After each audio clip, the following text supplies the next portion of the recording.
Welcome to the Creative Penn podcast.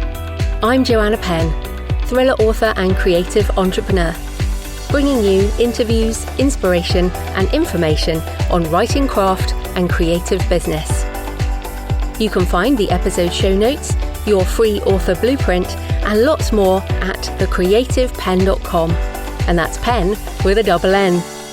And here's the show. Hello creatives, I'm Joanna Penn, and this is episode number 771 of the podcast, and it is Friday the 13th of September 2024 as I record this. In today's show, I'm talking about pivoting genres and growing an author business with Sacha Black, also writing as Ruby Rowe. Success as an author comes with challenges around managing money, setting boundaries, and living sustainably without burning out. Sacha talks about her lessons learned after 5 years as a full-time author entrepreneur, and we compare notes on what it takes to grow an author business and still love the writing. So that's coming up in the interview section. In publishing things, BookBub has an article on content marketing for authors, which they define as attracting an audience to your books and brand by creating and sharing original content online. It's a long game, with an end goal of enticing some of that audience to take an action that's good for your author business, like signing up for your newsletter or buying your books or other products. Now, content marketing is basically how I have built my business. For example, this podcast is content marketing, although it's also an income stream separately, I guess, through sponsorship and Patreon support. And for my fiction, I have content marketing through my free ebook at jfpenn.com/free, and many authors do that, and I guess we also put free first in series, like Stone of Fire, for example, has been free first in series for many years now. So there's ways you can do this for any type of writing, and in the BookBub article there are tips on what kinds of content marketing can be good for different kinds of authors. For example, a historical fiction author sharing research and pictures on Pinterest and things like that. And in fact, this is what I still do at booksandtravel.page. I still blog about my research and travel, even though that podcast is on hiatus.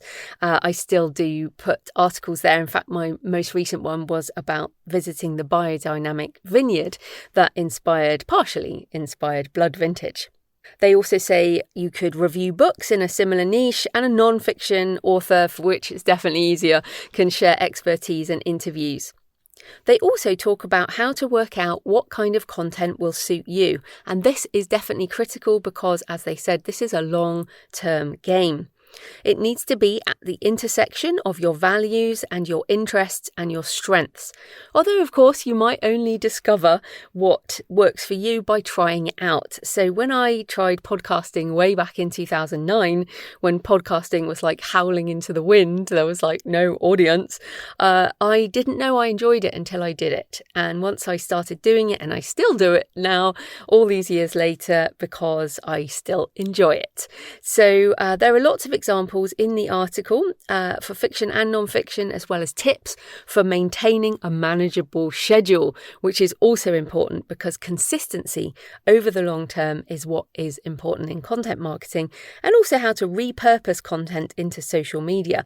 For example, I now make audiograms of this podcast and put those onto X and Facebook and some onto YouTube Shorts and all of that kind of thing. So that is at the BookBub Insights blog, links in the show notes. And in AI things, The Verge reported this week that Amazon will begin inviting a small group of Audible narrators to train AI-generated voice clones of themselves this week, with the aim of speeding up audiobook production for the platform. The US-only beta test was announced on Audible's creator marketplace and will be extended to rights holders like authors, agents and publishers later this year. So that is very interesting. Participants in the beta will submit a voice recording to train their AI replica and will retain control over the projects they wish to audition for across both live performances and AI-generated recordings. Amazon rolled out a similar feature last year that allows Kindle Direct Publishing authors to convert their titles into audiobooks using fully synthetic voices. Bloomberg reported in May that virtual voices were used on 40,000 Audible titles since release. And of course, that is also US only, invite only. I have not got access to this. I do know some people who have, but I think this is very, very interesting and something that I've been saying for a while that they were going to do. There was also a really interesting survey that came out this week from ACX. If you self-publish your audiobooks on ACX, which is Audible's self-publishing audio platform, the survey itself was fascinating because it included what else are you looking for? And in the list, it included things like narrator cloned voices, which of course now they're rolling out, text to speech, which is AI audio, as well as wider distribution. Now, they also had a box for other, and since they didn't mention higher royalties, I added that in. But things are definitely about to change because Spotify has made it more competitive. So, and I guess as a listener, Spotify, personally, I listen to Spotify now for audiobooks as well as for music. And remember, you can get your books onto Spotify through findawayvoices.com. Talking of audio, I am on the Music Tectonics podcast, talking about how AI has changed audiobooks and how it echoes changes in the music industry. Tristra New Year Jaeger and I talk about the current state of AI in voice narration and audiobooks, but of course we recorded it a couple of weeks ago, although I pretty much said this was going to happen, how Spotify has changed the game, what the difficulties are for authors and narrators, because remember, I'm also an audiobook narrator, but also the opportunities and what I think is going to come next in voice AI and why we need stratification of audio rights. This is something I just think is so necessary. This has to come. And what I mean by that is really sort of human-only voice in one particular language, AI voice in multiple languages, multiple accents, that kind of thing. Because there shouldn't just be one audio product anymore, in the same way as there is not just one print product for me. You know, I have a paperback, I have a hardback, I have a large print. There's all kinds of things you can do with different formats. But at the moment, audio is just audio rights in people's contracts. So I'm quite passionate about that. Hopefully that will come. But that is the Music Tectonics podcast. Have a listen to that. In personal news, I got my edits back from Kristen, my editor Kristen for Blood Vintage, and also my comments from the Viticulture beta readers who had some great suggestions for the vineyard. This was really important, obviously, because although I've done my research, I did need expert readers to tell me what was wrong, and there were some changes I needed to make with the descriptions of the grapes at different points. It was like, no, the grapes are not at this stage during this scene at this point in the year, because I've anchored the story around pagan festivals which happen at specific points, like Beltane, for example. So there has to be some reality in what the grapes look like. Also, I had to move the start of the book a bit later to account for a frost on the buds, and it's seen with frost candles in the dark, which are actually used in vineyards. And when I heard about them, I was like, I have to write this into a scene. So it's been really interesting to do this edit. It's probably the biggest edit I've ever had to do for these types of details, it's really interesting and so important. So yeah, that is, I'm going hard on that. You can register for the Kickstarter launch at jfpenn.com/blood vintage. And this really, really will be a very exclusive hardback, which I will tell you more about when I can. Also, how to write a novel, or comment écrire un roman. I have a terrible French accent. Yes, this is how to write a novel in French. It is now out in ebook and also in print. This is where I need the AI voice to speak in my voice in French, which is now possible, but it would definitely be fake because although I do understand quite a lot of French because I did high school French and have been to France a lot, and so I can understand quite a lot, but I certainly am not very good at speaking it. Anyway, it is out and it is in KU for the ebook, and it's also out in paperback. And as this goes out, it will be free. So I've put it on free for 5 days. So check that out if you read French. So thanks for your emails and comments and photos this week. I actually only just discovered that there are comments on Spotify. So thank you. If you're listening on Spotify and you've done a rating or a comment, thank you so much. I've picked one. I've now approved them all, so they should all appear. I picked one to share. Tanya commented on Thorn Coil's episode on the mid-list indie author mindset. She said, I feel like I was meant to listen to this episode today. Just this week, I started a Substack focused on embracing my weird and authentic self. And this gave me a nod that I'm on the right track. Absolutely. CJ Edmonds sent a lovely photo from Manila, a street scene with some trees, saying, listening to the Creative Penn while walking in the city on a Sunday morning. I have not been to Manila. That's definitely on my list. Safari Thomas sent a picture from the monks' graveyard at St Benedict's Abbey, Loch Ness in Scotland. Research and promotion photos for her book, The Lamb Gang Save the Loch Ness Monster, which is very cool. And a couple more pictures which I love. Jen sent a photo of a happy travel sign. Today I'm listening while walking through the airport in Hartford, Connecticut. I often travel on Mondays and listen to the show. You have the power to brighten Mondays. Oh, thanks so much, Jen. Hope I'm brightening today.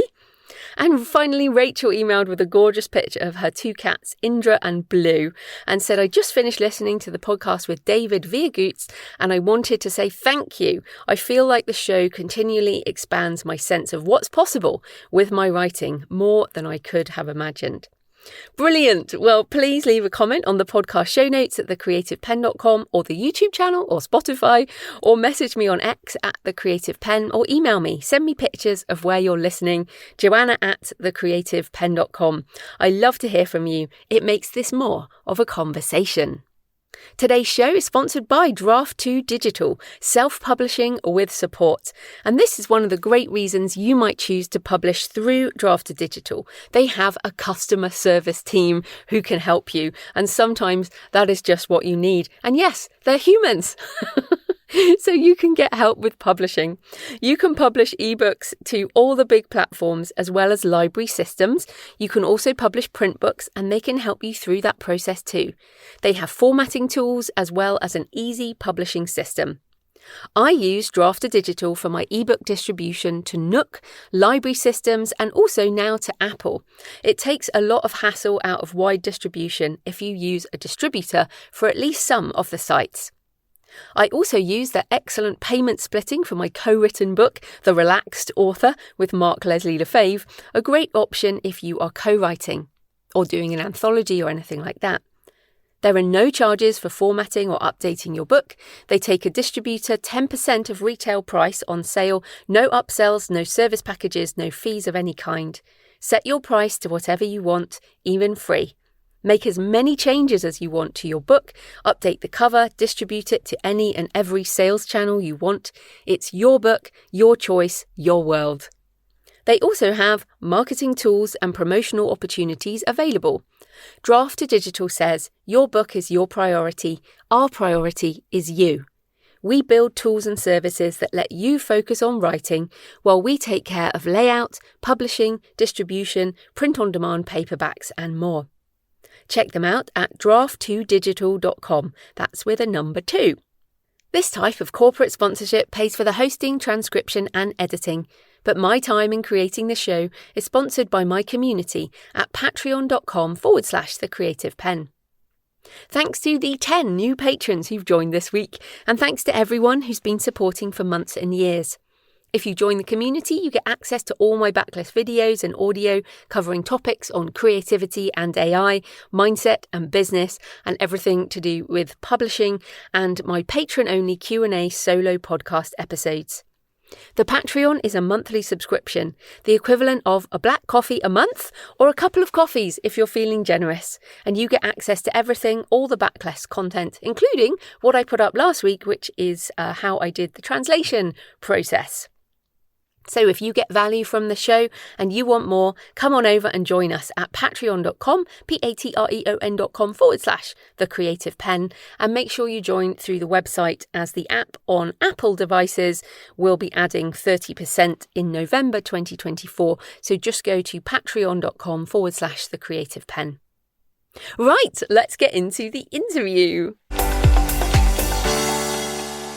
Sacha Black writes spicy sapphic fantasy romance as Ruby Rowe, as well as books for authors.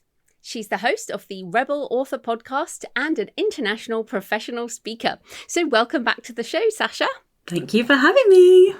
I'm excited to talk to you today. Now, you were last on this show. I mean, you have your own show, but you were on this show in August 2022 when you had just celebrated 3 years full time, and we talked about your lessons learned. And now you're at 5 years and things have super changed a lot. Now, we are going to break this down into sections, but let's start with the genre stuff, the type of books you now write, like what you were doing then and what you're doing now, and why change? So when I left my day job in 2019, I had found some success kind of sharing all the lessons that I'd learned as a writer and compiling those and putting them into craft books. And I was doing okay. I was averaging sort of 40 to 50,000 pounds a year across the business. But I'd also reached a plateau and I wasn't really growing and wasn't really earning anymore. And because of the type of business it was, as a nonfiction author, you have so many different streams that you can actually have too many different streams. And so I was getting really, really tired and also kind of feeling like I was making a job for myself rather than having left my day job to, like, I guess, live the dream. Especially because I'd left my day job to write fiction. But the fiction that I had written up to that point was young adult fantasy. I think that's like most indie authors that I meet do that or think they're going to do that at some point, and then we all find the thing we're supposed to be writing. So yeah, and then I'd kind of gotten tired, felt like I was in this job instead of running a business, and I stumbled upon a sapphic, I think at the time it was sapphic, so lesbian young adult book. And for the first time I read and I had emotions, and I was like, oh my goodness me, is this what everybody else feels when they're reading? And then of course I dived into binging everything that I could get my hands on, but it was all young adult. And then I stumbled across a spicy adult lesbian book and everything changed. And I knew that that was what I wanted to do. So that's what I'm writing now, adult fantasy romance, but for lesbians, or sapphic people, I should say, because that's more inclusive. Or people who like reading those books. I think you don't have to be, I guess, or identify that way to enjoy reading those books. No, absolutely. There are straight characters and all kinds of different characters in the books. I guess that's just the genre sort of catchphrase is, sapphic fantasy romance. Yeah.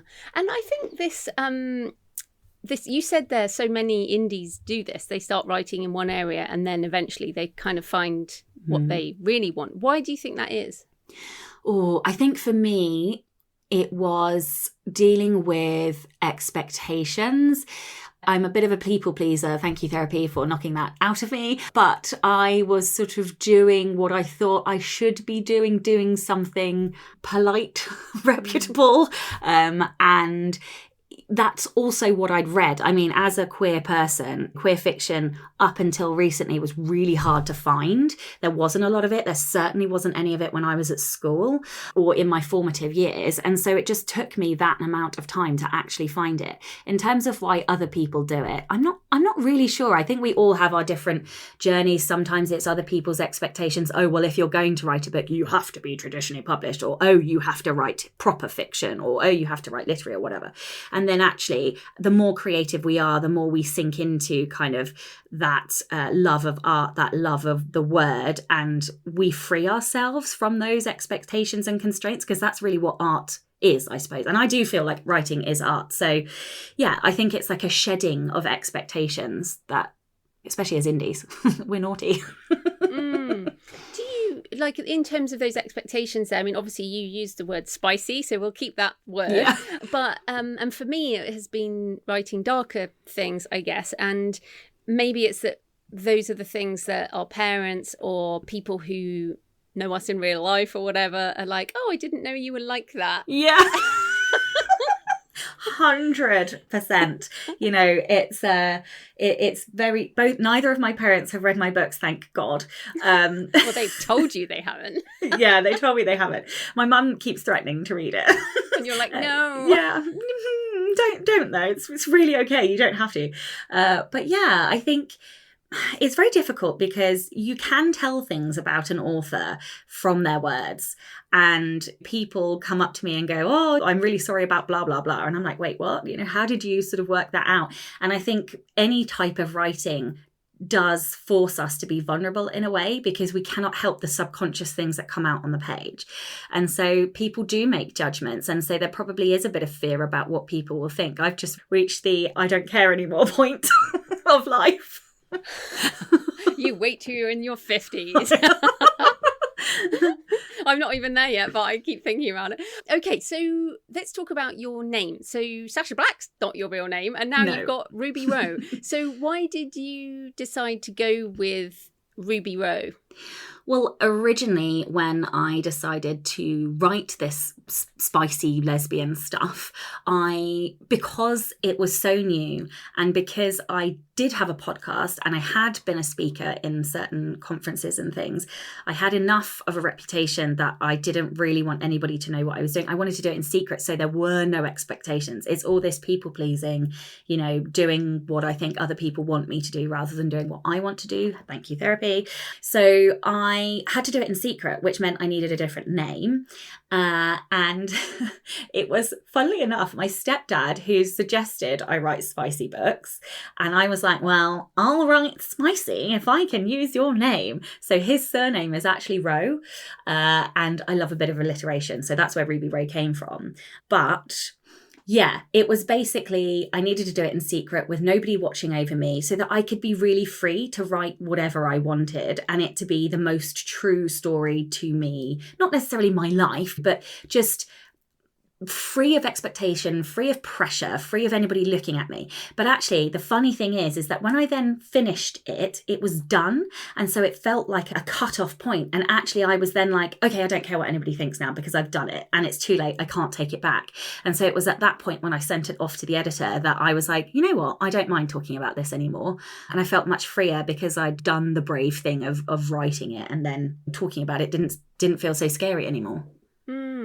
So I think it's been about 18 months, hasn't it? I guess. Yes. Yeah, about 18 months since you started. So how has it gone? Tell us about how the Ruby books have gone and compared to the Sacha Black books, I guess, and how you've driven this success. Okay, so for anybody who is numbers sensitive, like fair warning, I'm actually going to give you numbers. Oh, thank you. Yeah, I think it's really important that we're honest. So, okay, I have to pull the timeline back a little bit more. So in the summer of 2022, I released my last nonfiction book, or my most recent nonfiction book. And it was at that point, just coming in towards the end of 2022, that I decided I was going to write. I was not just write sapphic fiction, but throw everything at writing sapphic fiction, which meant more or less giving up sort of that 80-20 rule. I could only spend 20% of my time on nonfiction. And at that point, I was still doing freelance. So really, it was even less than 20%. So January 2023, I made £926 on Amazon. I'm a wide author, but we're just going to look at Amazon for now for the sake of ease. 1.4% of which was fiction. So like 15 quid, 13 quid or something. Everything else was nonfiction. Last month, July 2024, which was 17 months later, I made £20,000 on Amazon, of which 1.2% was nonfiction, so 250 quid. That's amazing. Thank you. Everyone's like, woohoo, that's amazing. I want to write spicy sapphic romance. Yeah, so I mean, it was like, 17, 18 months for a complete 180 business shift. And I still am shocked by those numbers. But yeah, so that's how it's gone. Pretty darn well.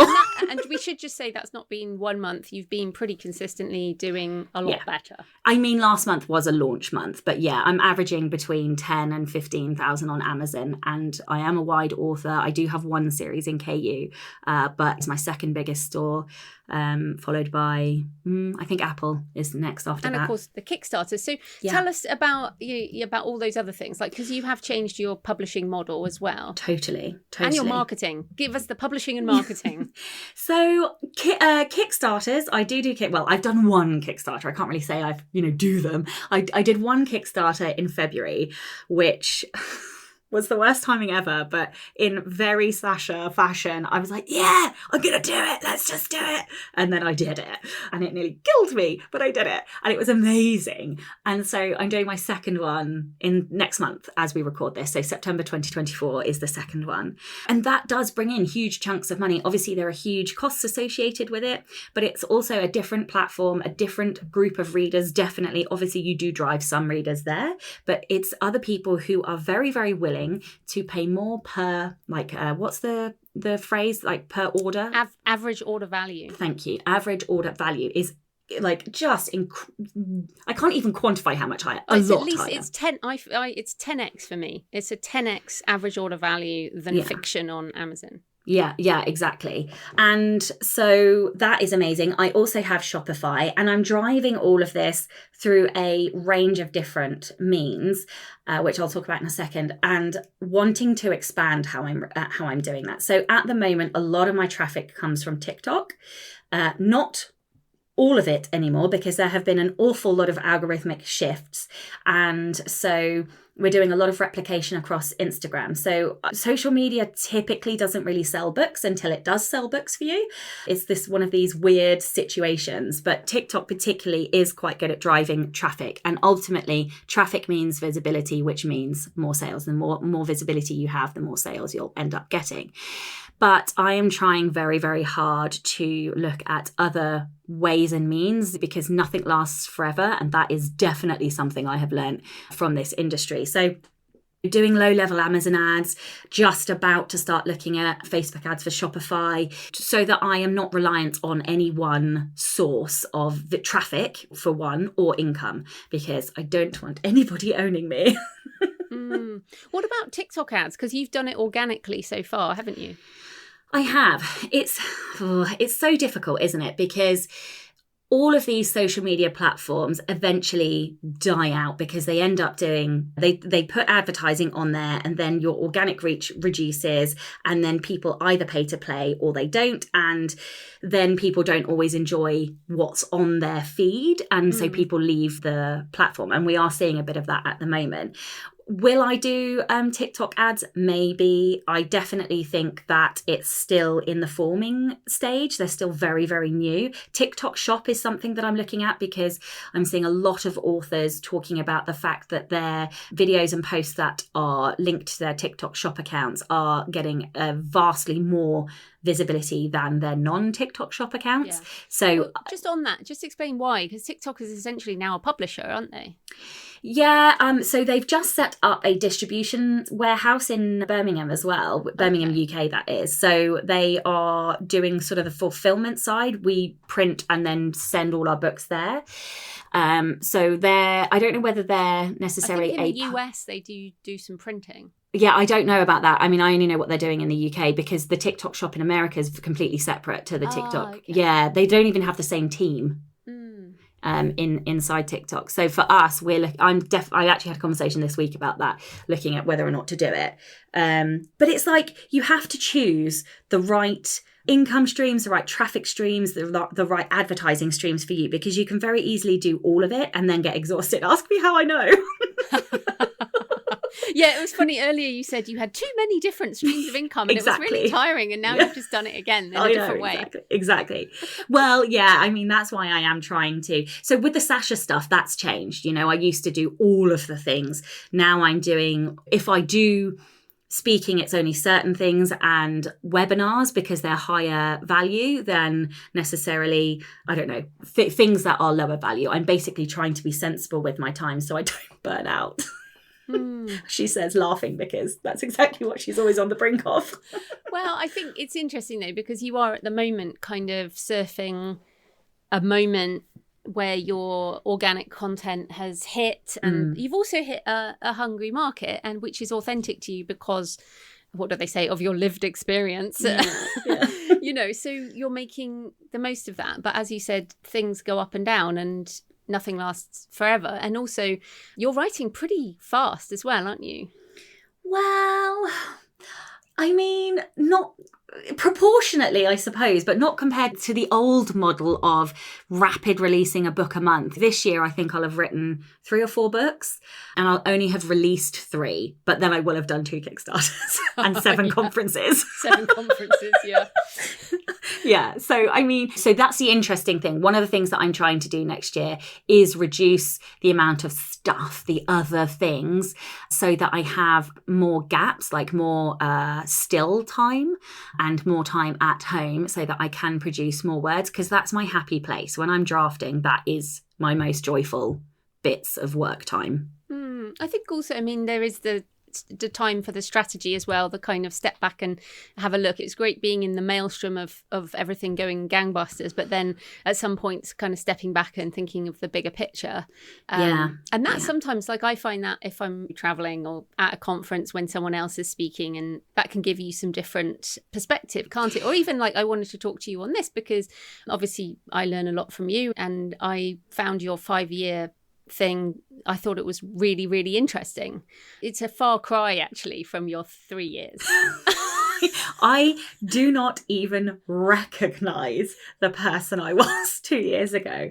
Like, I actually am not even sure I recognize who I was last year. I am so different. It's very, very hard to quantify the mindset and psychological changes that happen when you go through such a significant change like this. Well, let's talk about some of those things. And actually, I wanted to point out, I have a timeline. So everybody, you can go to thecreativepenn.com/timeline. And I've been sharing these lessons learned every year. And in fact, by the time this goes out, I might have shared my latest one, whatever that'll be, 14, 13 years, whatever it is. And they're like my faves. Yeah. I love them. But what's interesting, I went back and had a look. And my year 4, I went from 5 to 6 figures, and then in my year 5 I doubled that to multi 6 figures. And it's so weird that you, in a completely different way, you've done the same thing, which I just thought was really odd. And I wonder, because of course mine wasn't TikTok, I wasn't doing that genre. Like, so when people say, oh, well, that's okay for Sacha, she can do that because she's writing sex, basically, or that's okay for her because blah, blah, blah. Or that's okay for me because whatever. Like, people always seem to say these things. And yet both of us have done so different things. And yet on year 5, I actually wonder if there is something just about the maturity of a business that shifts it at that point. And you needed those earlier years to get to that point. Yeah, I wonder the same thing. Like, I certainly had people telling me not to write lesbian fiction because it doesn't sell. And so I'm just laughing so hard now. But I think we all face those people that, like, the naysayers that are like, I don't know if you should do that. There's no market there. And yeah, maybe it's easy for me to say because blah, blah, blah. But also it's not, because I worked myself so hard I nearly burnt out. But yes, I am literally on an identical pathway. So last tax year, I did 102,000. I've already done that this tax year and we're only 4 months in. So I'm definitely on track to double, well, probably more than double this year, which is bonkers. And so that's going from year 5 to year 6 for me. So I'm maybe a year behind you. But in terms of, I guess the practical stuff, yeah. Okay. So many things, Jo. So many things I have learned. Oh, okay, I need to take a deep breath because this is like mortifying in some ways. But so the biggest thing I think that has happened is the amount of, and I don't want to use this word, but it is true, or it's how I feel, but like bureaucracy around the money. There are so many things that we should be doing with money that I possibly wasn't doing, very, very strict record keeping. Certainly in the UK, when you go over the VAT threshold, you have to be so militant with your record keeping. And that means things like receipts, like reconciling stuff. You need to be on top of the amount that you're keeping aside for like tax or VAT payments. And actually you get to a certain point where even if you can do it, you're probably not best placed to do it, because there are other people who are very qualified and that's their job and they really enjoy doing it. And that's kind of one of the things that I've learned this year. is that I don't have to do everything. It really hurts me saying that out loud, but I don't. And actually, I'm not best placed to do everything because I'm not an expert in everything. I just need to be an expert in one thing. So yeah. And then like on the side of that, understanding legal terms, financial terms, there's so many more words and like clauses and laws that you need to be aware of. Like VAT alone is different in every country. And if you are a business owner with your own website, selling books from your website, you actually are the responsible person who needs to understand all of those things. And I certainly experienced some quite scary moments where I knew more about our industry and the legal implications than accountants. Thank you, Joe, for educating me on those topics. But the accountants didn't necessarily know the right things because they also are not experts in every single area. So I had to move accountant. So things like cash flow as well. This was like a huge problem for me. Before I exploded, I was bringing in maybe like 3,000 a month, 3,000 a month. And then that first kind of viral month I had, I think it was just under 3,000 on Shopify alone. Now that seems, oh great, you've made 3,000 extra pounds. Well, no, because with Shopify, the way that it works with the printer, they charge you immediately for the sale and the printing of that book, but they also charge you for the shipping of that book. And then Shopify doesn't give you that money for, say, I don't know, 3 days, 5 days, something like that. But what it does is cause this really jarring cash flow problem where you don't want to close shop because obviously you want to have those sales and encourage them and keep that going, but you can't afford to pay for the shipping and printing of the books that need to be shipped and printed. So I had to get a credit card, which I hadn't done in donkeys, like probably 5 years I hadn't had a credit card. So that was like a really big terrifying step for me. Obviously all got paid off because you know the money's coming in, but those are the kinds of things that you have to think about when you do spontaneously explode like this. Yeah, well, there's a couple of things there. So the first thing is I really love that you talk about I don't like the word bureaucracy, basically. Sorry.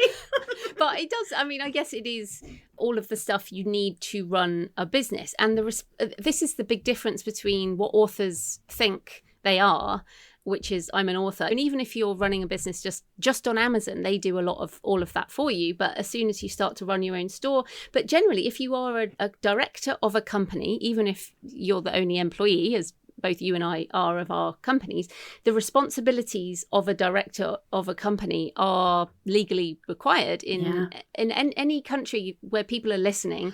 If you go, and you can use ChatGPT for this, it's very useful for all of this legal stuff. It's like, what are the responsibilities of a director in whatever country? And one of those, like you mentioned, is like record keeping. And as you said as well, even if you outsource your accounting to someone, which again you should if you're running a company, you are still responsible for it. So you have to understand enough to look at your accounts. And I mean, I know you've got an accounting system now and you're doing all the right things, but it's scary, isn't it? It's like it's scary to suddenly have to be a grown-up business person as opposed to like, was it just a hobby before? Well, I think I always wanted it to be a business and to be a serious business person. But when you're just making ends meet, which more or less I was just making ends meet. It was fine. We were fine and comfortable and paying all the bills, but there wasn't an awful lot left at the end of the month. I think you're not forced to think about it. Whereas now, if I've turned over 100 grand in 4 months, I'm going to have a pretty hefty tax bill, which means you have to put money aside. And actually, I still am nervous about money and about the accounting side of it. So I've actually got the accountants to make me custom reports so that I can track through the year approximately how much tax money I should save, how much self-employment, self-tax, whatever the words are. I know it all clearly. But the corporation tax, but also VAT, things like this. So I still feel like I'm a baby in this world and need that level of reassurance. But people who are fully trained can do these things for you. You just have to ask.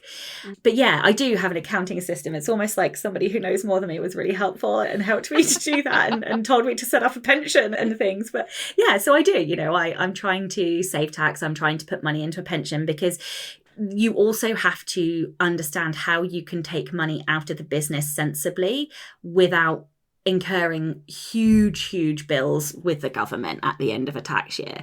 And it's a lot to learn. Almost like when you're a new author and you're like, okay, I'm going to publish indie. And then all of a sudden you have all this stuff to learn about marketing, about publishing. And it's a new language. It really is. You think all of these words that we talk about and other people, non-writers, when you start talking about your business, they just like gloss over. Yeah. And it's the same here with money. I feel like I'm still learning all of these terms, and I wasn't stupid beforehand. But it made you feel stupid, didn't it? Yeah, it did. I felt really naive and foolish, thinking that I knew everything that I was supposed to know about this area, and I really didn't. And that's why I wanted to talk to you about this too. And obviously, we have had a lot of conversations over the last 18 months. And what struck me in talking to you was, oh my goodness, how many other people out there are not doing the things they need to do in order to be successful in their business. And the reality is, since 2008, since I've been in this industry, I have seen so many people,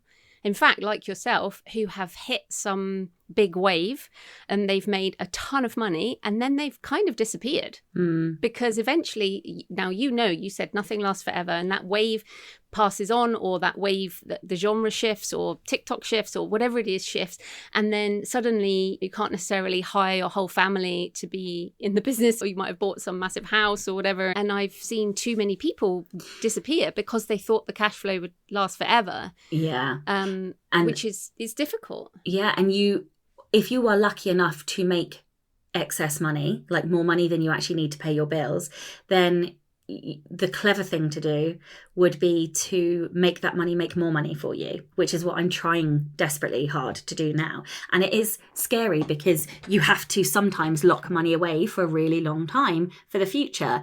And some of us thought we'd be invincible forever and 20, except now we're heading towards 40 and we're really tired.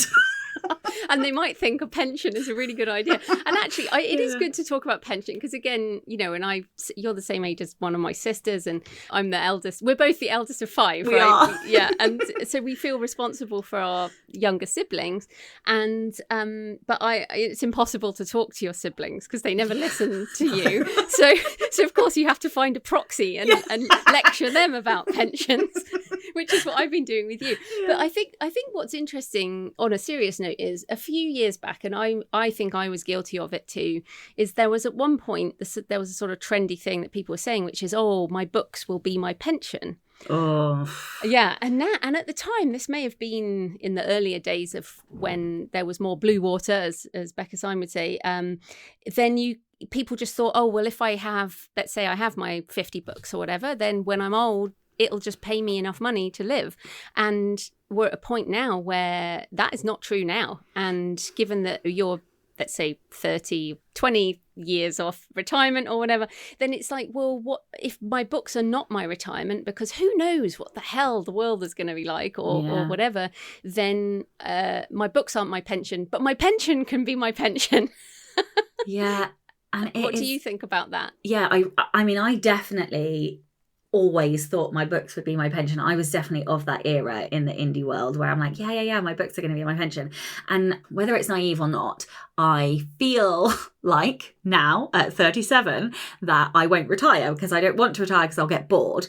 But also at 37, I'm definitely not as energetic as I was at 20. And so I'm not naive enough to think that I might change my mind about that.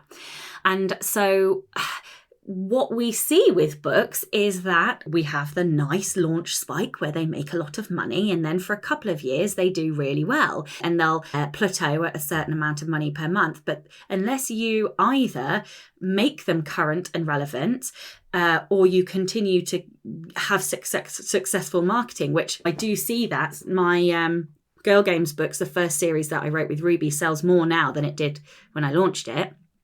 But unless you continue to work on that, it won't. And it might not continue anyway because different trends come up, different mediums of story come up, different tech things come up, which will change the face of how we consume entertainment anyway. There are no guarantees, and therefore the only thing that we can do, just like when we talk about either being exclusive or wide with our books, the only thing we really can do is have enough pots of money, investments, assets that we're not reliant on any one of those for our old age and our pension years. Yeah, and pivoting into new things as they come up. I mean, both of us in our careers so far, we've pivoted out of one thing and into another thing. And that's the other reality. Even if you think, oh yeah, of course my books can be my pension. Well, I guess they can be if you want to keep doing the marketing. And we'll use TikTok as an example, because you very kindly, like one weekend when I was like, okay, I'm going to do it. I need your help. Get on the phone with me. And you very kindly got on the phone with me. And then I was like, yes, I'm going to do it. And it was within 24 hours, I messaged you and said, no, I'm not going to do it. Yeah, I did laugh. I know, I did try briefly. And I didn't try that hard. But I already knew that it wasn't going to be great for me. And then I tried and it didn't work. But this is the reality. Like, I know that there are people listening who felt the same way about TikTok. There are lots of people who are loving it and lots of people who are not. But that's going to happen in another 5 years, in another 10 years, in another 20 years. Like, wherever you are in your life changes, and what you want to spend your time on changes. Do we want to be doing book marketing forever? Yeah, and I don't know if that is... It's almost like a privilege problem, right? When we reach a certain amount of income, we have the privilege and the freedom to be able to choose how we spend our time. And so, yeah, it's like, well, will I do this forever? I honestly don't know. I'm doing it now because it brings me joy. And I feel like that is the biggest lesson of this whole journey. The minute I stopped doing things for other people and I started writing the things that I wanted to write, doing the business things that I found enjoyable, all of a sudden success came. And I do feel like that is a very common thing that happens in this community. I mean, obviously it doesn't happen to everybody, but yeah, I don't know, but...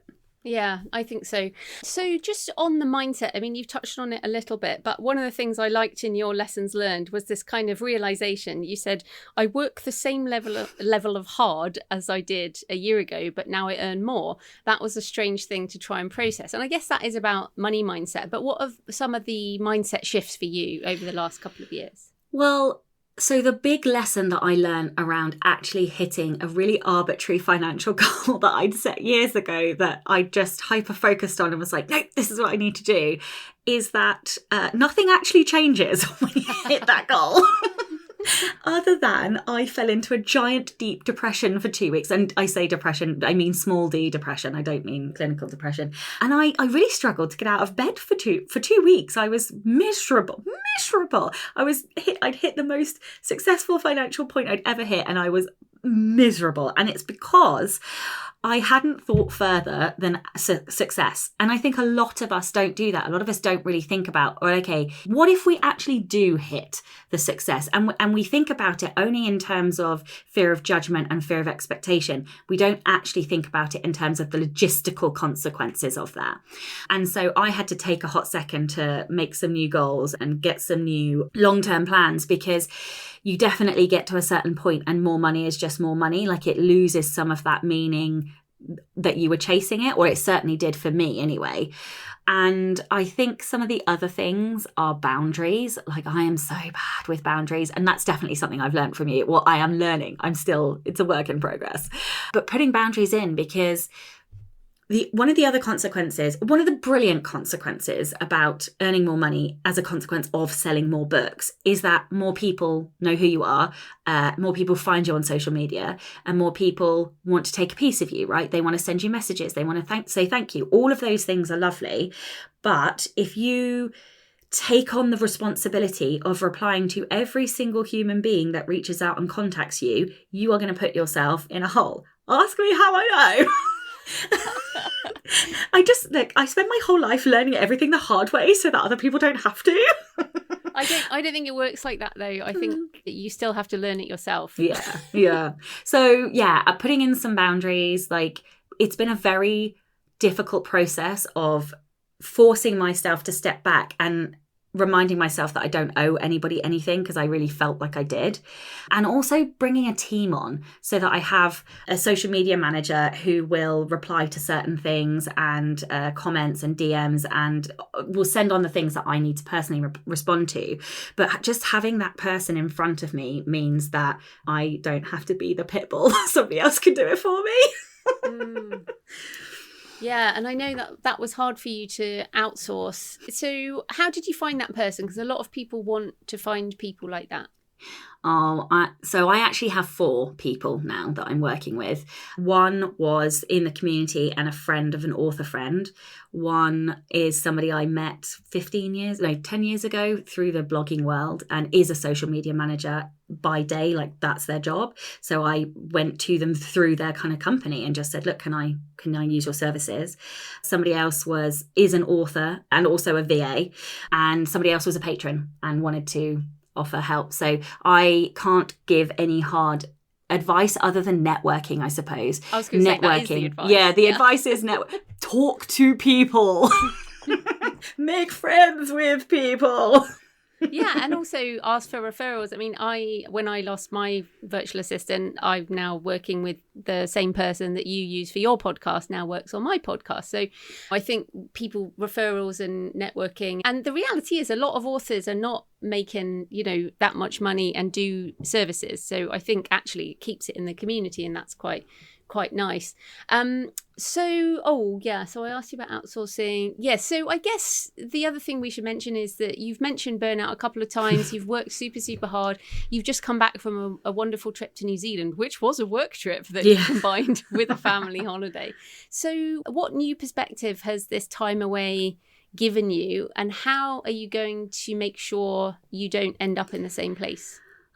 So 3 or 4 big things, I would say. Well, I mean, the first one sort of happened before I went, in that I stopped writing. I was hell-bent on finishing a book before I went, and I realised if I continued, I wasn't going to make it to New Zealand. So I stopped, and I spent the last 2 weeks setting up this system with these 4 people and outsourcing and taking everything off my plate. And the big lesson there is knowing that even if I can do something, I don't have to do it, and I'm not good at everything, and you actually have to let go in order to give yourself the time, grace and space to be able to do the thing that gives you the most joy, which ultimately for all of us writers is the writing. So that was one.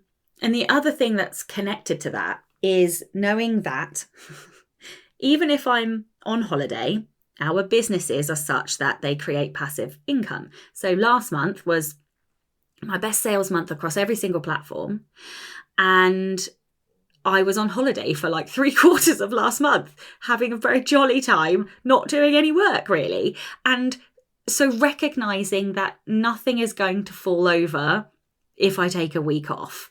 So that was pretty big as well, because I definitely had the incorrect mindset that I had to, if I wasn't working, I wasn't earning. And of course, I don't know how many times you say it on your podcast and how many times I've read it, but until I guess I saw it, I didn't really believe it.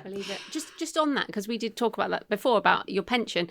I think that I say to Jonathan, if something happens to me, unfortunately, I think it's about 2 years. If I do nothing for 2 years, like if I'm gone, then I think the income will just spiral down.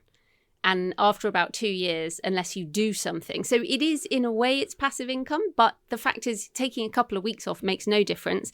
Taking a couple of months or a couple of years does make a difference. Yeah, but that does go back to what we were saying about the pension and the era of maybe 5 years ago when everybody was like, oh, my books are my pension. Well, not if they only last making income for 2 years. Exactly. Yeah. Yeah, you know. And then the other one... I have to rest. Surprise. I hate saying that, but it's true. And apparently, you feel better after you've rested. Who knew? Who actually knew that when you do fun things that are not at your desk, you feel better? So that was awkwardly embarrassingly horrible, but true. So I've kind of come back like, okay, I need some more hobbies. I need some more vacant time. And the other thing is the social side. I hate this, but I need people. I really like my own time. I really, really, don't get me wrong. I absolutely have never been more filled with joy than not having to work with people directly in person. But that doesn't also mean I need to never see people. Apparently, seeing people also gives me joy. So yeah, that's another one, is that I do need to find different ways of socializing and spending time with others. Yeah, and I actually think that this comes back to this whole being a writer when we had a day job, and then when it becomes your job, as well as something you still enjoy, then it's like, oh, I have to find a hobby or some other way to get yourself out the house. And it's so funny because we're quite similar in many ways, and one of the things we do like our exercise. So recently I've joined like a second gym. So now I'm doing powerlifting, but also doing calisthenics. And so one of my goals now is to be able to do a freestanding handstand, and with no wall or anything, just like a handstand, and it not wobble and fall over. And that feels like a really big goal right now.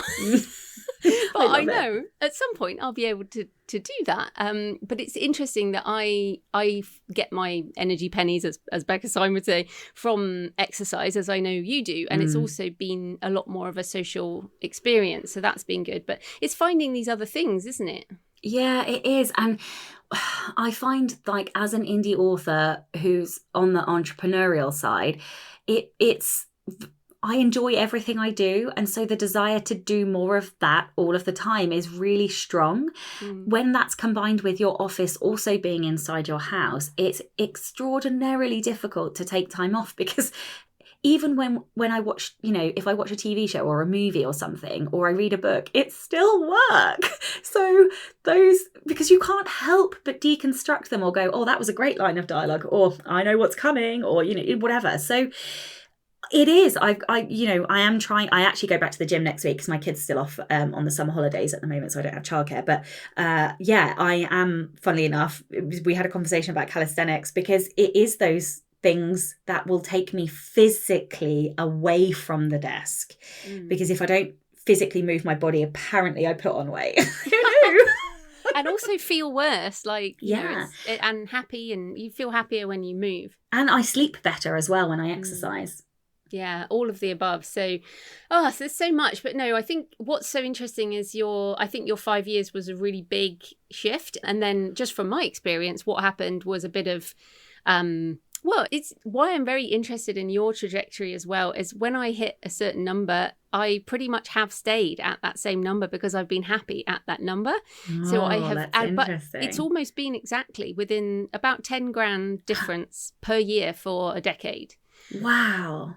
And although every year the percentage of money coming from different things has changed, it's almost like the set point that you have in your head. There's like a set point for your finances where you're happy, and if you're not heading towards that, you push a bit harder, and if it's going well, you can maybe pull back a bit. So I feel like I'm at my set point, and it'll be interesting to see where you hit your set point. Although I did go through a time, and I'm sure you will, I went through a time where I was like, oh, I need to make 7 figures. Like, I need to do that because that was the thing that everyone was talking about. And then I was like, well, why? Why? But okay, I don't know. So, how do you think? Well, I'm you want to make 7? Yeah. Okay, let me justify it though. I need to beat my dad. Your dad doesn't even write books. No, I know. But he made 7 figures by a certain age. And I'm like, no, I have to beat him. I have to do it when I'm younger.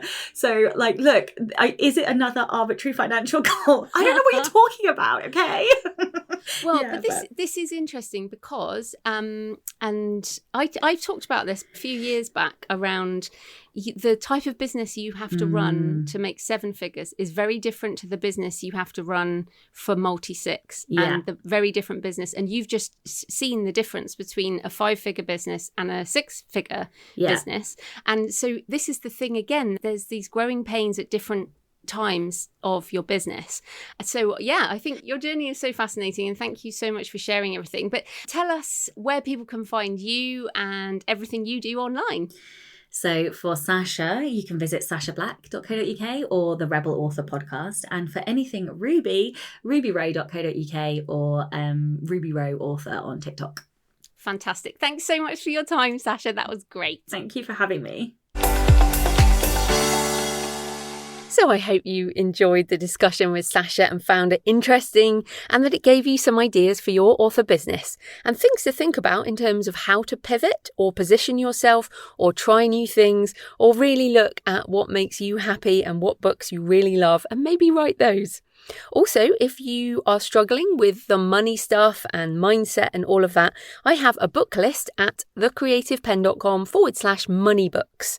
thecreativepenn.com/moneybooks, all one word, and links in the show notes. As ever, I love to hear your thoughts. Please leave a comment on wherever you're listening or the show notes at thecreativepenn.com, on the YouTube channel, on X, or email me, joanna@thecreativepenn.com. Send me pictures of where you're listening or your favourite graveyard or cemetery.